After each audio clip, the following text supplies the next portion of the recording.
Greetings everyone. So today we are going to discuss about the physical methods to prevent bacteria. Physical methods to prevent bacteria involve a number of methodologies. First, we need to understand what is the terminology sterilization. Sterilization is a terminology in which we are going to eliminate or kill bacteria or kill any sort of microorganism, such that whenever we sterilize an area, we sterilize that area by killing or eliminating microorganisms from that area, such that when microorganisms are removed from that area is considered to be a sterilized area, and the process is considered as sterilization process. Now, when it comes to sterilization, it is of two types: physical method of physical sterilization, chemical sterilization. Physical sterilization involves the use of heat, temperature, as well as radiations. When it comes to heat, heat is of two types: dry heat and moist heat. The dry heat is the one in which we are going to utilize the fire, in which we are only going to utilize the flame without water vapor, without the presence of water vapors or steam.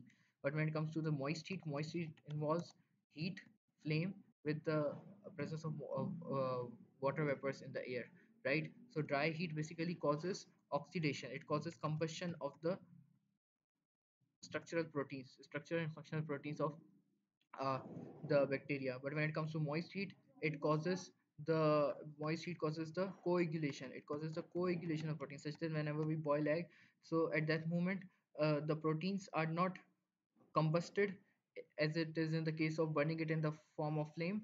But if we are boiling it in the moist heat, it causes to coagulate the proteins, and the egg isn't boiled. So in this case, this is what we consider in coagulation. So here example of this includes boiling as well as steaming. Boiling and steaming are the two examples. And when it comes to certain methodologies, we are having a number of methodologies based on these. Number one is dry heat oven. In dry heat oven, we are going to utilize 170 centigrade. We are going to provide dry heat to a material uh, for at 170 centigrade for 2 hours. As a result of which, it causes to become sterilized because there is alteration of the membrane of the bacteria and denaturation of the functional proteins such as enzymes. As a result of which, the bacteria is unable to live. After that, we have another methodology of boiling. In boiling, we boil any substance at 100 centigrade. Example of this includes cooking. When we cook, so all of the bacteria are died as a result of um the high amount of heat, due to which uh, there's denaturation of protein and alteration of membrane alteration of membrane. Apart from which, there is another methodology which we consider as pasteurization. This was a methodology developed by Mr. Louis Pasteur, in which we basically perform. This is also a methodology in which we utilize moist heat, and here we are going to utilize a temperature of 138 centigrade, 138 centigrade for 2 seconds, or 72 centigrades, sec- 72 centigrade for 15 seconds, right? And this is example of moist heat. Boiling is also example of moist heat. Dry heat oven is the example of dry heat. And here, as a result of this process, we can preserve food such as juice, apple juice. We can preserve organic food such as, we can preserve apple juice, we can preserve milk, we can preserve honey and other organic compounds as well. uh, Apart from that, we can also utilize a method of what we consider as autoclave. Autoclave is mostly utilized in laboratories, in which we are going to utilize a temperature of 121 centigrade. We are going to sterilize a laboratory material at 121 centigrade uh, for 15 to 40 minutes at a high pressure of 15 psi, 15 pounds per square inch. As a result of which, it causes to sterilize the material of laboratory, such that all of the bacteria culture which are harmful can be sterilized by the process of autoclave, and it denatures a protein and alters the membrane. After that, we are having other methodology of uh, utilizing ionizing radiations.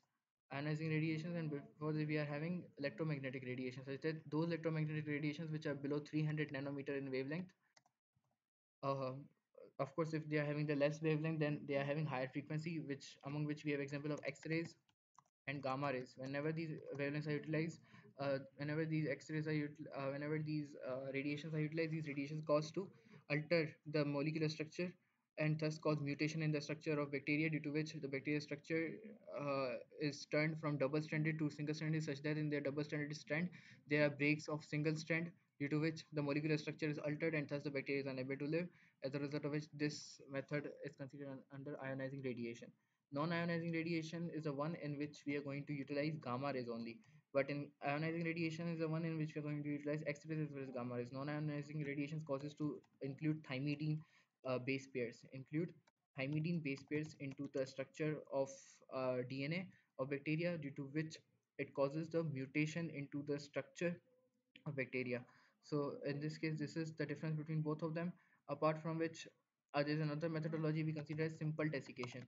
Simple desiccation is a process in which we are going to dehydrate the substance, such that whenever we are going to dehydrate a substance by either a removal of water from it, or the addition of high amount of salt into the medium, addition of salt and removal of water, we are going to dehydrate it, desiccate it, as a result of which the bacteria inside it dies. The vegetative cell dies, but of course there's chances of formation of cyst or the formation of exospore and endospore, but the vegetative cell dies and inhibits metabolism at the moment. And the other methodology is freezing and refrigeration. Refrigeration is a process in which we are going to utilize a temperature of 0 to 7 centigrade, which inhibits the metabolism of the bacteria and is effective, which causes inhibiting metabolism and preservance of food. When it comes to freezing, freezing is a process in which uh, we are going to utilize temperature of below -2 centigrade, as a result of which there is long-term preservance of food available, laboratory cultures, as well as the food can be preserved for a very long time.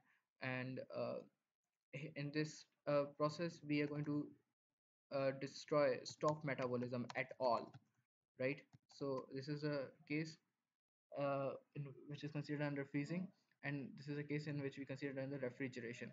Apart from which, there's a process we consider as hyperbaric oxygen therapy, in which we are going to give oxygen to a person. A person will be inhaling oxygen with a high pressure of 1 to 3 atm, which causes to inhibit the metabolism of certain anaerobic bacteria. This is utilized in the treatment of certain infections, such as disease named as gas gangrene. Apart from which, there is high pressure therapy, uh, high pressure high pressure therapy in which we are going to a high pressure therapy in which we are going to provide a pressure of around 100 to 800 megapascal to the object, due to which it causes to inhibit the metabolism and denature the protein, and causes the lysis of the bacterial cell, and thus helps in sterilization. After that, we are having the last process, which is considered as lyophilization. Lyophilization is a process in which we provide rapid freezing under vacuum. And in a vacuum, whenever we provide rapid freezing, then it causes the sterilization of the bacteria. It causes the sterilization of the bacteria, of the area with bacteria, such that rapid freezing under vacuum causes the to protect the causes to protect the laboratory material by destroying the bacteria, also by denaturing the protein and altering the membrane. And this is all about today's video. Hopefully we'll meet again in another video.